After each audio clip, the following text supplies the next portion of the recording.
I'm Duncan McLeod, editor of TechCentral. Welcome to TechCentral's Impact series. If you're new around here, do subscribe to us on YouTube. You can do that at youtube.com/TechCentral. And while you're at it, why not subscribe to our daily newsletter, which you can do at techcentral.co.za/newsletter.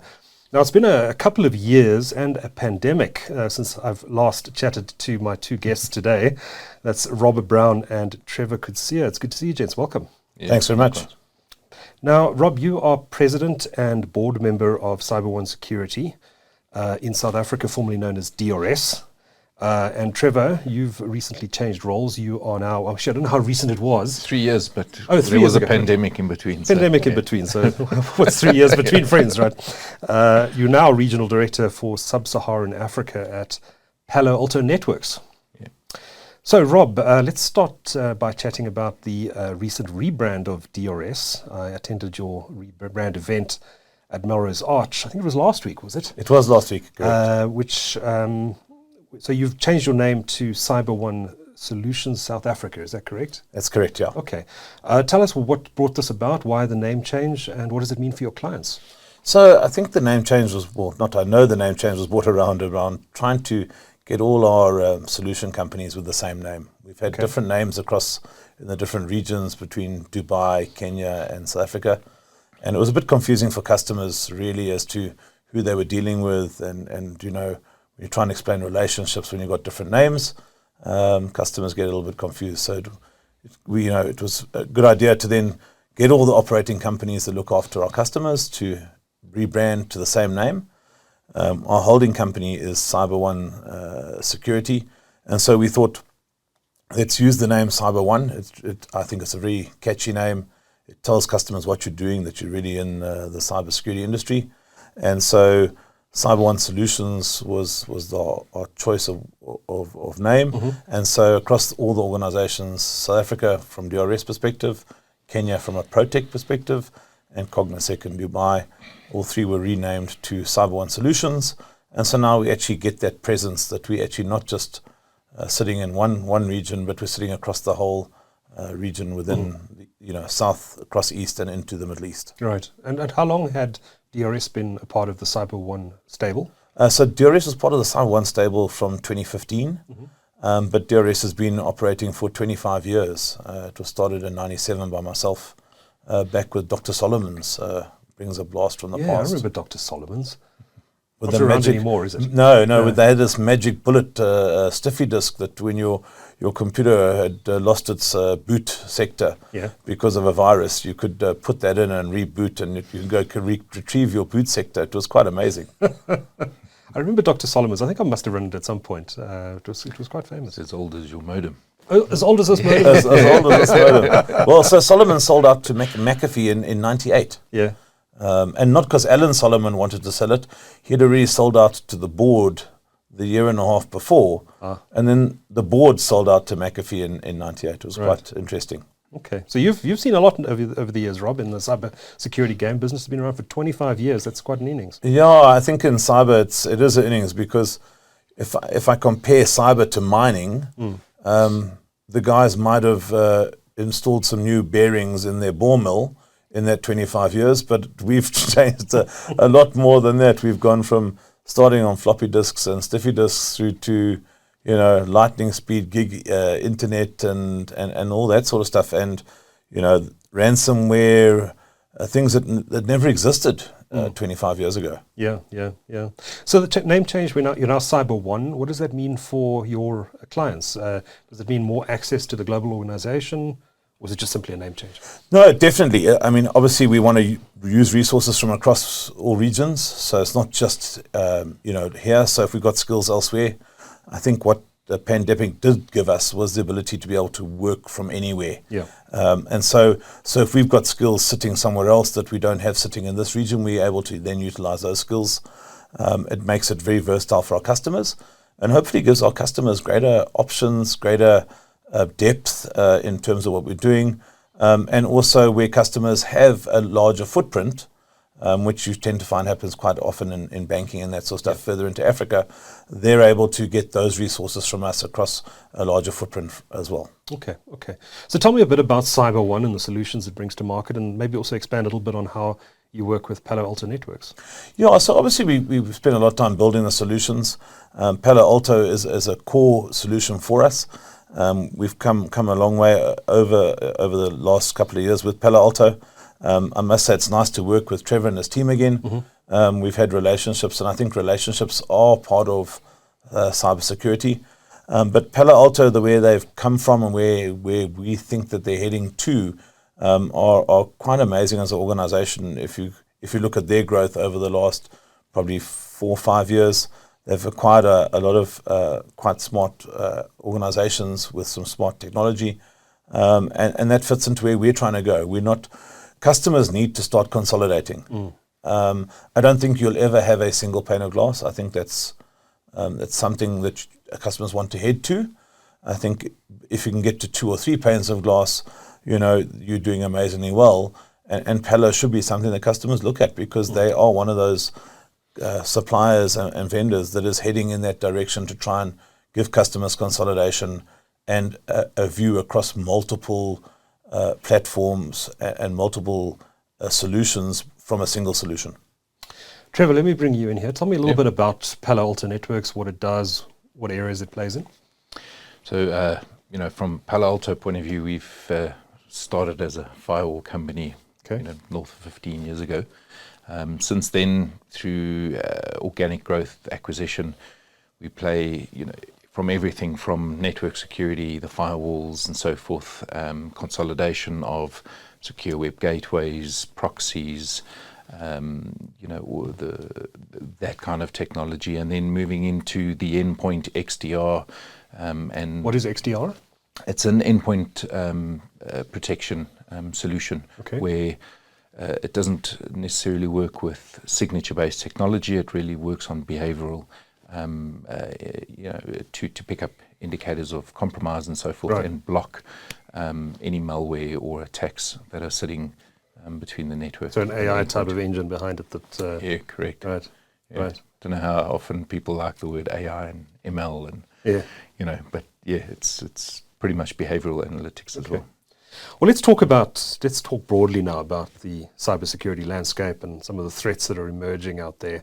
Always an interesting discussion, because it's never the same discussion from month to month. Trevor, what are some of the big threats that you're seeing right now, and that are particularly perhaps exercising the mind of your customers? Yeah. So, one of the big things is obviously ransomware. We were talking about XDR and so forth, but ransomware is massive, and it's definitely morphing, becoming the sort of next generation as well. We've seen, historically it was the ability to encrypt the data and sort of mine the end consumer for whether it's Bitcoin or some kind of currency in terms of payment to release that kind of data. Right. It's morphed now, so people are moving into, the hackers, because it's moving into not only encryption, but it's now theft of data. It's now using that for distributed denial of service attacks, as well as, if those 3 don't work, it's also the ability to publish data onto public websites and so forth. And it's been a success, making a lot of money for that industry as well. So companies are paying. Companies are paying. The average cost of a breach is $2.4 million.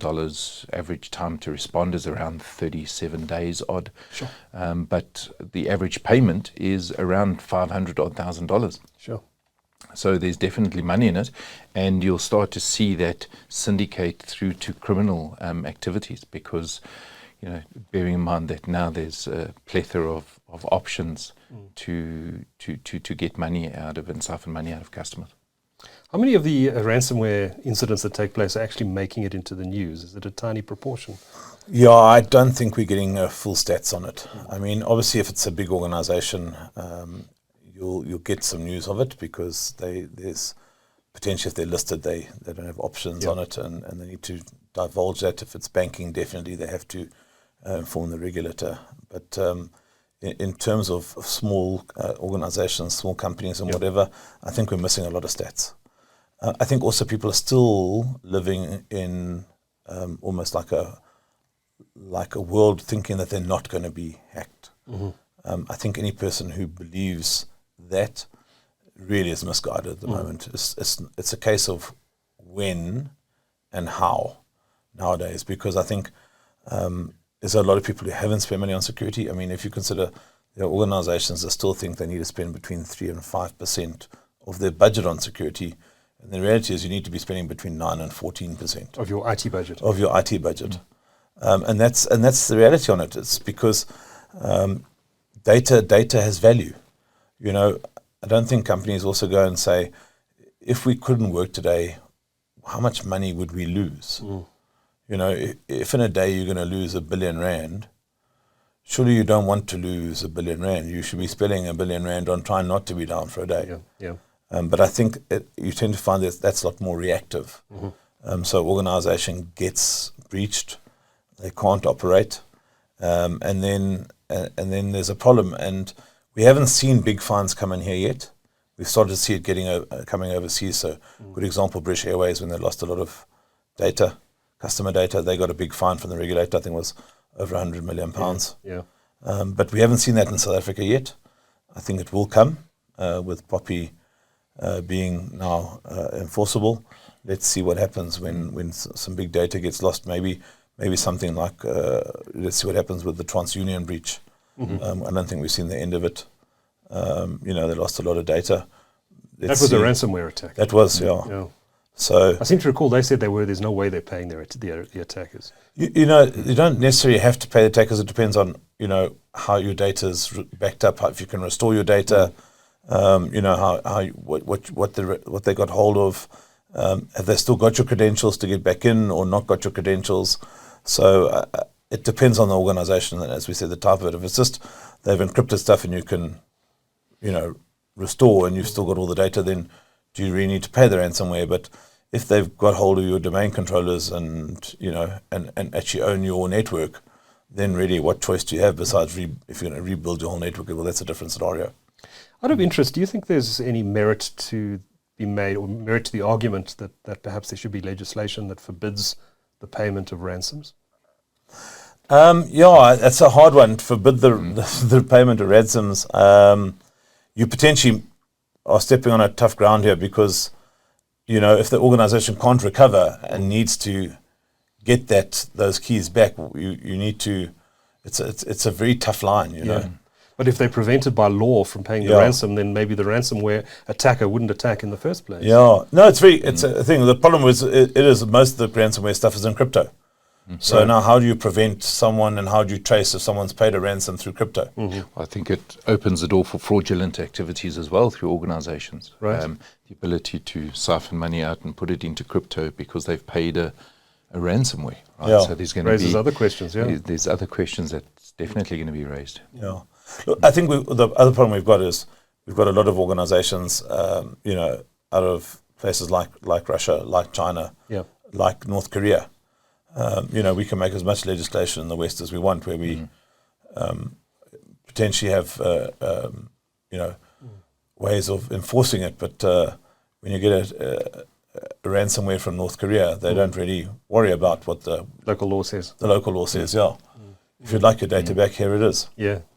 I think there'll be far more legislation on the usage and the transfer of crypto before the legislation comes in terms of whether or not it's legal to pay for, you know, for a crypto attack or. Okay. Yeah. I suppose it's the same thing as they've never banned being able to pay a ransom on a person's life. Right. They try to discourage you paying the ransom. Yes. To try and find the kidnappers in that effect, but ultimately the decision lies on whoever needs to pay the money, whether they want to pay the ransom. Interesting point. So beyond ransomware, Trevor, what other threats are out there in the landscape? What else are you seeing right now? Additional other things that we're seeing is, you know, the phishing, not the phishing attacks in terms of PHISING. Sure. Now, phishing attacks are also morphing and becoming next generation as well. Okay. What we are seeing is it's multiple methods of phishing attacks now. So historically, it used to be get an email, click on the email, it downloads malware or ransomware, whatever it may be, onto your laptop. Now, it is becoming far more specific, far more targeted, where because people have wised up to the fact that there's a dodgy looking email, don't click the links. don't click on it. They've been educated again and again and again. Don't click it if it looks dodgy. So they're not doing it anymore. 100%. Largely, right? Yeah, so now they're looking at multi-channel. It's morphed. So now they'll go into your LinkedIn, your Facebook, your profile to understand what do you like, what are you chatting about, what do you do on weekends and so forth. Potentially get your credentials, give you a call and mention, taking a look at your wine here, I see you're a big wine drinker, you're also a big rugby fan. We're going to send you on a wine tour and then watch some rugby in Cape Town. I'll send you the invite. Take a look at it. And when you see this invite pop up into your email, you will reference the call that you had as well. And you'll trust it. Multi-channel and so forth, and you'll start to click on it. So far more specialized and far more targeted. So how much is that actually happening out there in corporate South Africa? I can't tell you. Yeah. We know that this is what we're seeing. Yeah. It's coming more and more. I think where it's coming down to employee education. Yeah. I was going to ask: are there technological ways of fighting these sort of multi-channel phishing attempts, or is it all down to education of the end user? I think it's a mixture of everything. I think there's a technology part of it in terms of the ability to, when somebody clicks on a URL, to understand whether that's a good URL, bad URL. What is the behavior of the download? Should you be downloading it? Should it be interacting with other applications? And technology can block that. Palo Alto has the technology to do that. However, it still comes down to user education in terms of not clicking it to start. Right. So I think it's a mixture of everything. Okay, interesting. Duncan, just to add on that point, there's the old adage that says, if it's too good to be true, it probably isn't true. I don't know how many competitions you've ever won in your life. I think I've won one. But I've been told I've won the lottery about 500 times, but I never had a ticket. Usually the Nigerian one. Right? Yeah, well, and I've received an email asking me to send in all my British pounds, and they'll send me the ones with the new head of Charles on my new things, and just post my pounds off to Nigeria. But the reality is, yes, you might receive an email, yes, you might receive a phone call, but I still think we as humans need to question. Why did I enter something that someone phoned me about that I won a competition? If I didn't enter it, why am I suddenly going, how is this random? Maybe do a little bit of research before you click on the link. But what Trevor's saying is you actually can get a phone call now telling you you've won it, and that builds a sort of trust amongst the end user who thinks, well, this must be genuine. Yeah. No, and I get it. And so I'll give you an example. Probably 15 years ago, I got a phone call saying I'd won a competition. Yeah. And I said to the woman, that's impossible. I never win competitions. She said, I'll send you an email. And I received the email, and then I was still skeptical. Only I did know the organization that was awarding me, it was a reputable company that said I'd won it. It wasn't a company I'd never heard of in my life. And I think that's where we come to. We want to be a little bit, is this company, as Trevor said, reputable? Do they have so instead of clicking on the link, let me see where they say they come from. Then we go, rather just open my browser and try and do some research about that company and see if they are a genuine company. What is the domain address? What is the email address? And those sorts of things before we just click on links. Now, we were chatting before the show, and you mentioned, I think it was you, Trevor, if I'm not mistaken. Robert, may have been you, if so, please answer the question. But we were talking about capture, those little capture buttons on the web. Yes, where it was prove Trevor. It was Trevor. Prove you're a human being.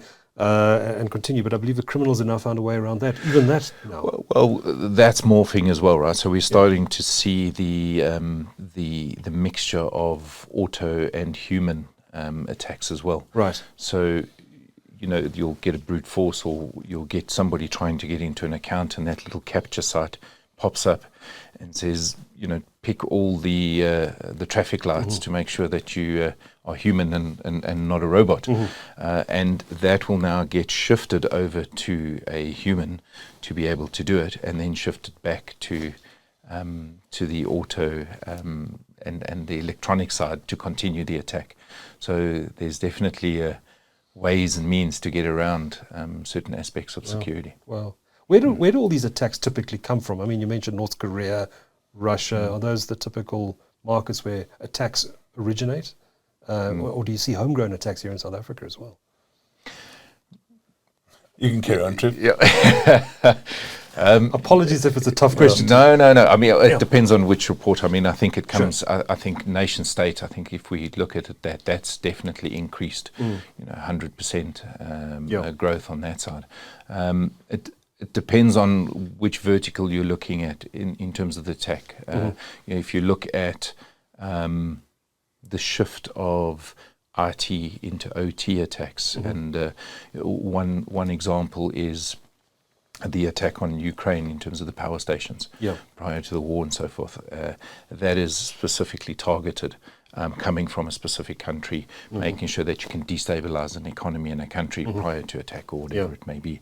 So those kind of attacks are definitely coming from a certain area, but we're seeing, not to mention a specific country or specific state or so, but it is, we're seeing everything globally coming in. I mean, South Africa is within the top 5 of attack countries in the world. Wow, attacked, most attacked? Yes. Okay. Yeah. Okay. And do we have homegrown cyber crooks, or does it tend to be? Yeah, I think so. We have got. I mean, we don't have a lot of. I think that's one thing we're still behind on, is a lot of data in terms of Africa wide. Right. You tend to find we're starting to get more of that data now as we get more information. Okay. We know that definitely there's a couple of groups sitting up East Africa way, because we've actually found them in 1 or 2 organizations. Interesting. And actually they're doing some coding in Swahili as well, which is quite amazing. But you tend to find the guys try and stay out of countries where there is law or some way of having a go at them. So we're working through an Interpol or something like that. So you might find that rather sit in another African country, and I don't want to maybe be specific, but maybe where you've got less legislation, maybe like a Somalia or something like that, and it's going to be very difficult to get them. You've got internet access, and I think that is the thing nowadays. Is your criminal can be anywhere in the world. He doesn't eat, sleep, and drink at the same time as you possibly, and so it is a 24/7 job looking after this, and I think that's what all organizations need to know, is they don't switch off their networks anymore.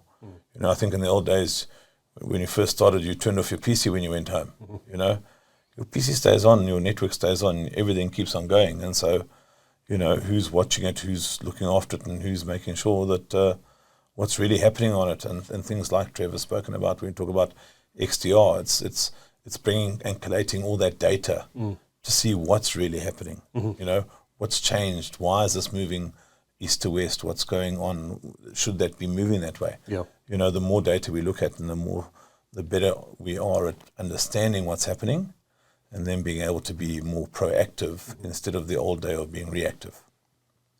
Trevor, I want to come back to, you mentioned OT in the context of Ukraine, but OT is short for operational technology, right? Yep. What's the difference between OT and IT? Think of your IT networks as your normal enterprise corporate networks. Think of OT as SCADA environments within mining, embedded power systems, generation, those kind of things. Okay.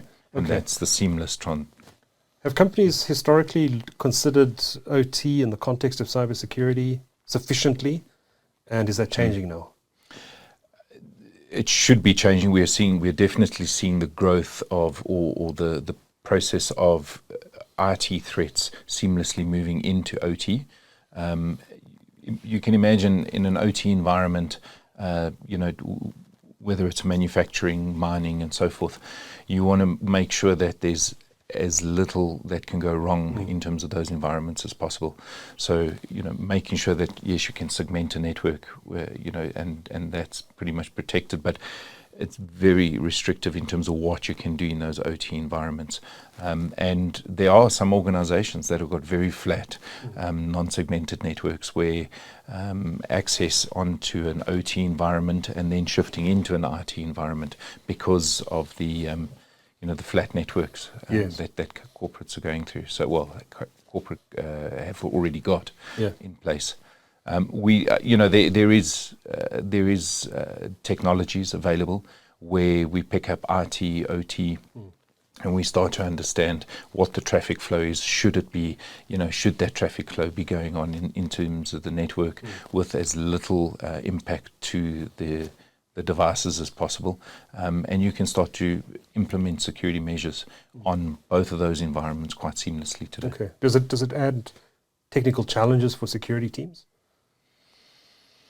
Probably more production teams have more of a fear, but IT, there's certain technologies. Palo Alto has a network-based architecture where we're able to segment the network prior to putting anything onto the OT environment, to make sure that we can pick up specific applications, the specific threats, the specific behaviors that are running through the networks, and be able to block it, so that it has little to no effect on the OT environment. Interesting.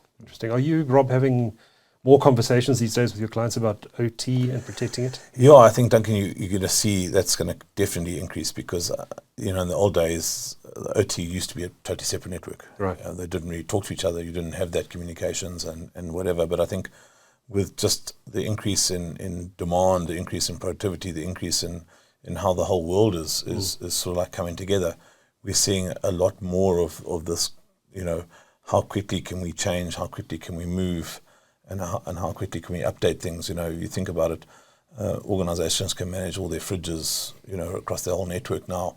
They know if there's a fridge broken down because that's merchandise now that's going to go rotten and lots of stuff.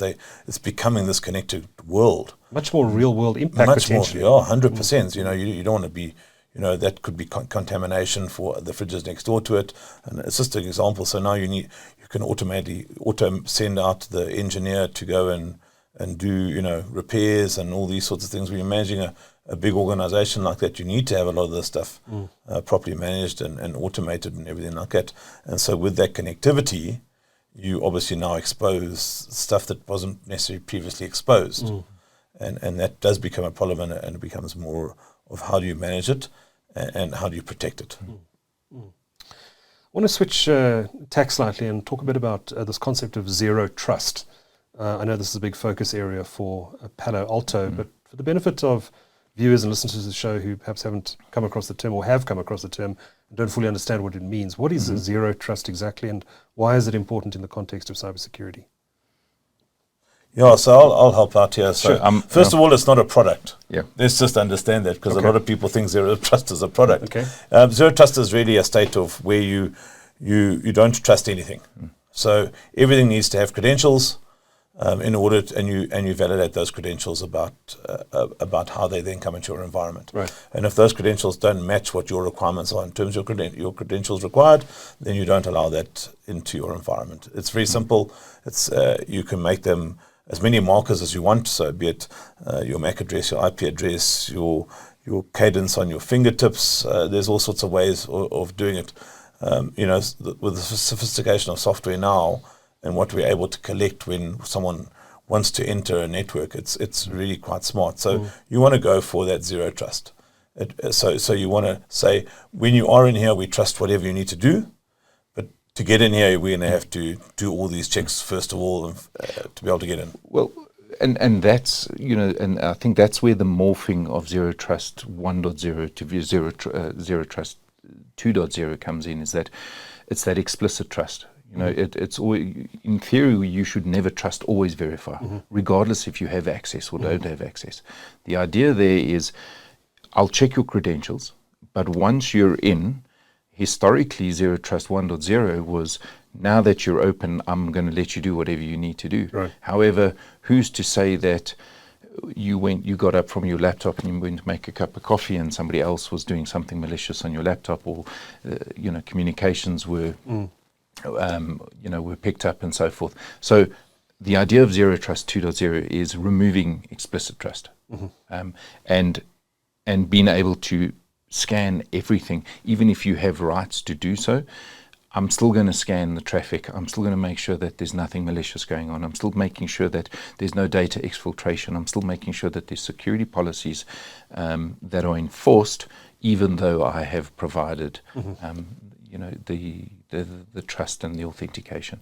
And I think some organizations, we've had limited successes, I think, as an industry. And that's primarily because we've we have to get away from that level of trust once and allow you to do everything. And I think in terms of advisory and so forth, we're getting a lot of vendors coming and technologies that are coming through, and they speak to zero trust in their specific niche instead of as a concept across the organization, which touches it far more than just a specific technology. Sure. And I think once we look at it as a broader concept that incorporates numerous technologies and so forth, I think that's when we'll start having better success. But it's something I assume that's baked into everything that Palo Alto does, right? 100%. Yeah. From it's from the network right down to the endpoint. It all comes down to policy and the ability to scan. But maybe a good analogy on it, Trevor, is you arrive at a party, you've got the invitation. The invitation is a genuine invitation. You look like the person on your credentials. Well, that's fantastic. It matches the name on the invitation, and then you walk in there, but you happen to be wearing some sort of face mask. You've probably seen something like that in Mission Impossible or whatever, looking like someone else, and then they get inside, and then they end up in the bathroom, and off they come, and they walk out as someone different. Well, so if you had continuous scanning on the inside of the building, you would say, actually, we didn't recognize this person come into the building, now this person's in the building, so what's this person doing in the building? Actually, let's raise an alarm. Yeah. Maybe that's probably a great analogy of how to talk about Zero Trust 2.0. I think, again, I was mentioning earlier on that it's more of a concept, and I think it's something that organizations and enterprises need to understand, that it's not a switch. Right. You don't get it and say, right, zero trust and we're done. It's almost a philosophical thinking about the way you tackle security as an organization. Who has access, what access do they have, and what can they do while they have access, and in many respects, yes, there's technologies that can enable organizations to do it, but in many respects, it's, working with partners like CYBER1 who have the necessary skill set, who have the technical capabilities to execute, and have the advisory skills to understand what needs to be done or do the relevant assessments. Those are the organizations where we mix technical capability, skill with the relevant technologies to enable organizations for zero trust. Trevor, we've just come through the pandemic, the shift to work from home. It's now we seem to be living in a hybrid world of work now. What impact has this quite radical shift over the last 3 years to cloud had on the security landscape, and what does Palo Alto offer in that space? Going back to the original, we covered the network security, we covered the sort of Cortex, which is our endpoint and SOAR capabilities, but we also do have a range of technologies in Prisma Cloud, which provides a lot of technologies to protect whether it's container-based, cloud-based technologies or deployments, from vulnerabilities, from maintaining guardrails in terms of policy, as well as making sure that there is no malware and so forth within the cloud. Remote access through COVID is probably one of the largest growth areas. We saw many organizations shift seamlessly from on-prem to cloud and remote access and remote employees, but it comes with inherent risk. All of a sudden it's bringing your own device. It's getting access into the organization's infrastructure and so forth. But now all of a sudden you had this sort of hub and spoke connectivity where everything had to come through the organization. But now with cloud, somebody can be at home using a work provided device and connect into their organization's data that is sitting in the cloud, which has got nothing to do with the organization per se. So that comes with risk as well. So being able to authenticate and protect all applications, all clouds, all applications and all data for the organization has become critical. Yeah, it must have been quite tough, Rob, though, if companies suddenly forced in a matter of days to shift the way they work and have their employees all working from home. It must have been a bit of a nightmare for chief information security officers. Yeah, listen, I think there's a lot of people who were, knew that they needed to make a switch, then suddenly forced to make a switch, and they needed to be agile, You used to having everything on a prem, and you had this network in your office, and everyone could access everything great. And then suddenly everyone was outside your network, now wanting to come down that lovely pipe that you had for the internet that was meant for browsing out, that now needed to access all your systems to go, from an access point of view. And I must say, I think there's been a lot of companies that have been exceptionally agile at it. It has caused some problems, but at the same time, I think it's made people more aware of how easy you can. It's also potentially changed DR. From a perspective, we've always wanted a physical DR, but now can we have a virtual DR somewhere else? Because reality is I don't need to be in that building anymore. I can be in 3 different buildings. So you're not so worried. It's changed one system for another system, but it has brought its challenges on security. What are we securing? Who can spin up what? How can they spin it up? In which cloud? Are we in multiple clouds? And how do we manage all these things securely?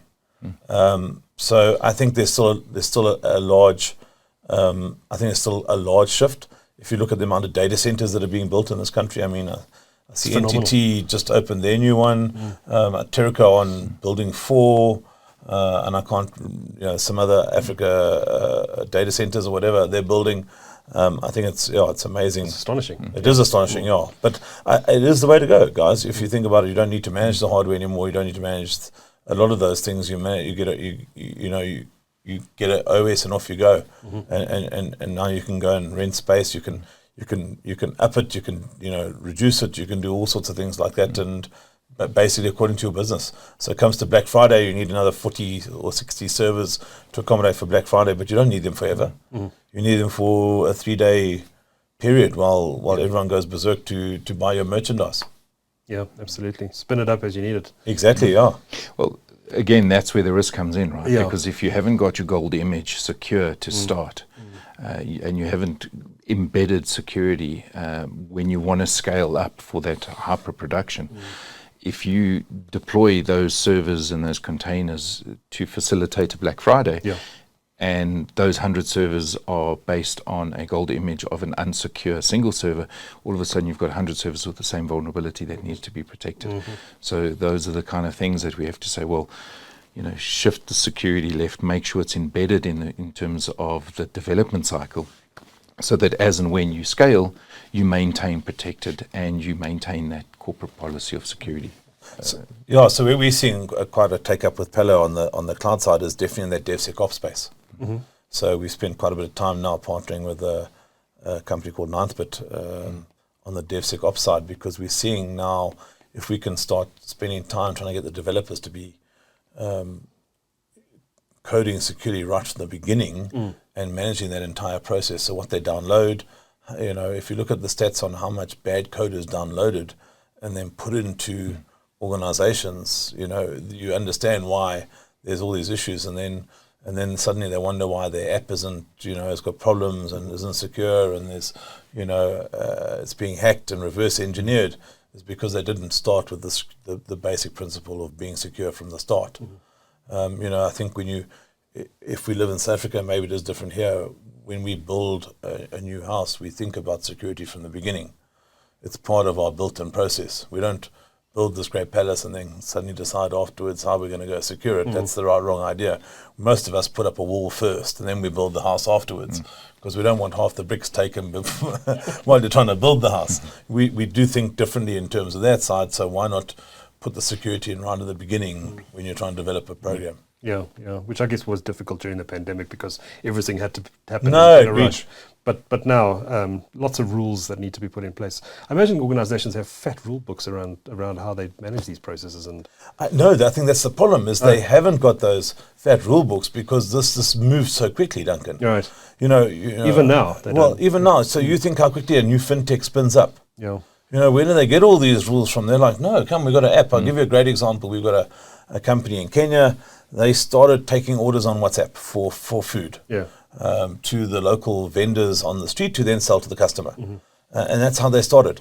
They're a company that has gone from, in 8 years, they've gone from taking orders on WhatsApp to now having all these apps developed. Everything's now app driven. The vendors orders on his app, he pays via M-Pesa, and they're moving. They've suddenly now got this warehouse, okay, that is 50,000 square meters under roof, from 0 8 years ago, really, to this and a facility that can ripen 50 to 150 tons of bananas a day. You know, that's how quickly this fintech has moved in terms of stuff, and they're realizing that they need security as part of this, because if you don't have it, suddenly you've got all these flaws and you've got this merchandise. You might be delivering half your goods to someone who really looks like he's paid you but hasn't paid you, and you've lost your merchandise. So the organizations are realizing this needs to be part of it. But these fintechs are ready. They're coming fast, furious, taking on the big guys. And, you know, you think when I remember, let's say 30 years ago, who would have said 30 years ago Kodak would be where they are today as not being the leader in film? You know, as cameras, everything. I mean, Kodak was the de facto standard. You wanted a print, it was Kodak. And they had the option of the rights to digital cameras. I mean, really, there's a lot of these organizations who've missed that transition, and I think the fintechs are taking on those businesses and in their backyards and having a go at them. But with it come those challenges. Yeah. Just to go back in terms of your rule book, in terms of the policies, and again, there is technologies that provide you with heaps of policy. You know, tick box to make sure that you can scan and tell me where I'm compliant, where I'm not compliant, what I should be doing, what I shouldn't be doing. The fact of the matter is that as companies start to deploy more and more technologies, there's technology sprawl. There could be vulnerabilities in terms of overlaps of security where those policies aren't protecting organizations. And going beyond the technologies, what we are finding is that as much as we'd like to enforce that set of rules, there's a lagging set of skills, not just locally, but internationally as well. I wanted to get onto the talent issue, because no discussion about cybersecurity is complete without having a discussion about talent. I mean, what are we seeing out there, Rob? Can you find the skills you need in this space? Yeah, listen, I can tell you it's difficult. I mean, you think globally we're short about 3.5 million people. Yeah. In terms of skills. That's the whole industry. That's the whole industry, yeah, within cyber. And so I think, you know, we're obviously trying to grab guys out of university. Also look at different people that we can get. We've found some good programmers who come in, who've gone through some form of programming and that sort of stuff. We're trying to bring all different types in to see how we can do it, how we can educate them. But no sooner have you educated them than potentially one of the bigger guys, be it a Google or a AWS or someone, snaps them up because they realize that they've got bigger purses and that sort of stuff. So it is a challenge for us. It's a constant challenge that we're going to keep on trying to educate. But I also don't mind. I think it's great to be able to educate and bring people through. Yep. We try and take in at least 10 new learners every year. Just in SA, we've got a whole program up in Kenya as well. And we welcome people into our environment, because the more we can train and the more we can put into either our customers or into the vendors or something like that, the better it is for us as an organization. Yeah. Because they come knowing how we operate. They also come knowing a lot of the techs that we know, which is good for our customers. I think one of our customers has got almost 10 of our ex-staff members sitting in there. You know, it's nice that they've come through us, but yeah, it is a problem. I think from a technology standpoint, though, we look at it from a Palo Alto Networks point of view. Is we're saying, well, what can we do to improve that? So there's two things. There's rationalization and consolidation in terms of platform plays, where if you're using all these different products, you can imagine, we call them swivel chair management. Imagine going one console to the next console to the next console, trying to manage your security. So rationalizing that over a single platform will give you better visibility, ease of data aggregation and analysis to be able to show you what to do far quicker. So your mean time to response is far better. Over and above that, what we're looking at is how to automate more. How can we pull all this data together? How can we start to triage faster as AI and machine learning, and then give an organization an output that is far easier to understand and far quicker to deploy that security as well. So from an automation point of view and a single platform point of view, I think that's where organizations are shifting now, purely because yes, there's a there's a rationalization of cost or consolidation of cost, so you can see a better TCO, but ultimately is how can I improve my management and my capability, doing it with less people and being able to automate certain risks that I see in the organization. How do I automate the mitigation factors? As we conclude, I must ask you, based on your answer there, where this is going. If we're going to have machine learning and AI systems fighting malware, fighting cyber crooks, are we not going to see the cyber crooks starting to adopt AI and malware? And are we not going to end up in a situation, perhaps 10 years from now, where we've got software, malware fighting malware, or anti-malware fighting malware, and the humans are kind of sitting on the sidelines watching this going on and getting increasingly out of control? I mean, is there a risk that we are setting up some sort of dystopian future here? My personal opinion is I already think that the hackers and so forth are already using AI and machine learning. Their job is, our job is to protect organizations. Their job, and they've got career laddering and they've got their jobs as well to do. Their job is to do the exact same thing to get past us. So they'll use as much technology as we've got, to break up already. Yeah, Duncan, I think you think about it. So if you consider that, say, cybercrime by 2025 will be $11.5 trillion business. What? Yeah, that's a lot of money. So they must be able to afford some really smart tools, or make some really smart tools, or have some really smart equipment. Not in that we're heading towards quantum computing. Now that brings a whole different level in terms of the power and the resource you've got to be able to do attacks that were never done before. Passwords become meaningless. Well, yeah.